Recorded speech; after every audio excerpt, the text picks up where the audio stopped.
পেঁয়াজের দাম বেশি দিকে বুঝছস? হ্যাঁ, যার এক কাটা জমি সেও পেঁয়াজ লাগাইছে, মনে করছে অনেক দাম পাইবো। ধরা খাইবো, ধরা রাম ধরা কটন বুল। আরে বেটা তুই এগুলি কি কস? কই মুশফিক, কই মুমিনুল, কই গুড়া মশলা, কই আগরতলা? তুই কি জানোস? মুমিনুলের গড় যে মুশফিকের চেয়ে বেশি, এটাও তুই জানোস না?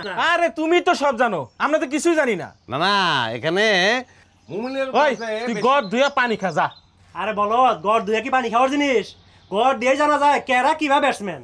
না না, মুমিনুলের যে গড় বেশি, অবশ্যই বেশি, কিন্তু সেটা কিন্তু দেশের মাটিতে। বিদেশের মাটিতে মুমিনুলের গড় কিন্তু কোনটা খেলুম কত ভাই? না না না, এটা মারিস না তুই, এইটা দিয়ে এটা একটা চাপ এটা মার। রেডটা খেলি আমি, ঠিক আছে? রেড মারবি কে? কি লাভ হয়েছে? ঘোড়া রান্না লাভ হয়েছে, গেছে রেড। আমি যেটা কইলাম ওইটা শুনলি না। ফারুক, তোর বাপে বলে এবার ভালোই পেঁয়াজ লাগাইছে। 6 বিঘা কি যে হইতো এবার? ঘোড়া রান্না হইতো। 6 বিঘা পেঁয়াজ লাগাইছে, যার পেঁয়াজের দাম বেশি দিকে বুঝছস?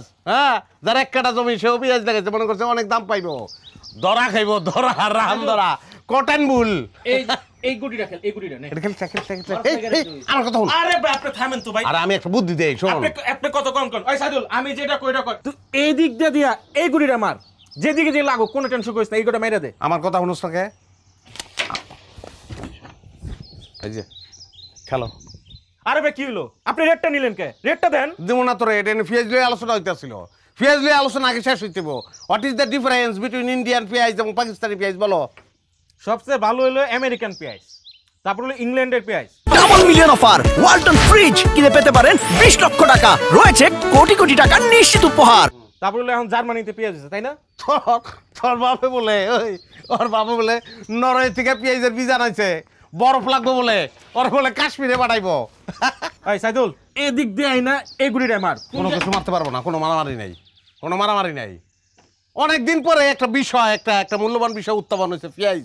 হ্যাঁ, সেটা নিয়ে কথা বলতে হবে। আর তোরা আমার কথা শুনোস না কেন?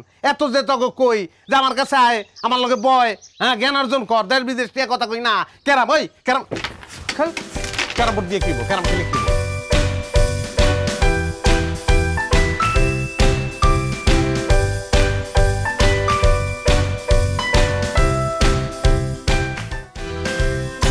সাথী, মোবাইলে কিতা দেখতেছো? আমার একটু দেখাও। না না ভাই, কিছু না, সেরকম কিছু না। কিছু না কেমনে দেখো? কিছু না আমার দেখাও, আমার দরকার আছে। না আমি কিছু না, আপনার দেখা লাগবে না, আপনি বুঝবেন না। আমি বুঝবো না, তোমরা বুঝতেছো? গ্রামে এই দিনে পড়ছে। হ্যাঁ, দেখাও আমারে। ভাই আমরা যা দেখতেছি, আপনি যদি দেখেন অজ্ঞান হয়ে পড়বেন। আরে বাপরে বাপ, এত আসলে দরকার নাই। শোনো, একটা ইম্পর্টেন্ট কথা বলতেছি। আজকে সন্ধ্যায় আমার বাড়িতে, আমার উঠানে একটা ফাটচক্র এবং চা চক্রের আয়োজন করা হয়েছে। ওই জায়গায় আমি রেজারে, রাসেলরে, সবাইরেও আসতে বলছি, তোমরাও আসবা। ওরা কি মনে হয় আইবো? অবশ্যই আইবো, কেন আইবো না? না আইলে তোমরা কি?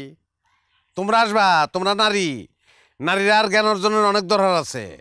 নেপোলিয়ন বোনাপার্ট কিতা বলছিল? গিভ মি এ লার্নেড মা, learned mother, I will give you a learned nation. একটি শিক্ষিত মা আমাকে দাও, আমি একটি শিক্ষিত জাতি দিব। সুতরাং সকলের অংশগ্রহণের দরকার আছে, সবাই চলে আসবা। ওকে তমাল ভাই, জ্ঞানী মানুষগুলোকে একটু বাইকটা হয় নাকি? এটা কি ধরনের প্রশ্ন করলা? Chaise does not matter for chopping wood, mother in Manville, Marjorie Kinnan Rawlings. হ্যাঁ, পড়তে হইব, শিক্ষা অর্জন করতে হইব, নাইলে তো না। কিন্তু ভাই আপনার জ্ঞান যেভাবে বাড়তেছে, আপনি তো হয়ে লম্বা হচ্ছেন না। পৃথিবীতে লট অফ বাইটে আছে, প্রচুর বাইটে আছে যাদের প্রচুর জ্ঞান। এটা কোনো ব্যাপার না। সিনেমার চার্লিরাও কিন্তু বাইটে হয় ভাই।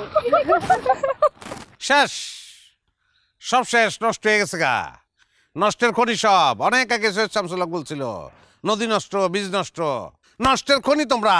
বুঝাইতারলাম না, আফসোস, খুবই আফসোস, খুবই খারাপ লাগতেছে। পাল্লাই শোয়ার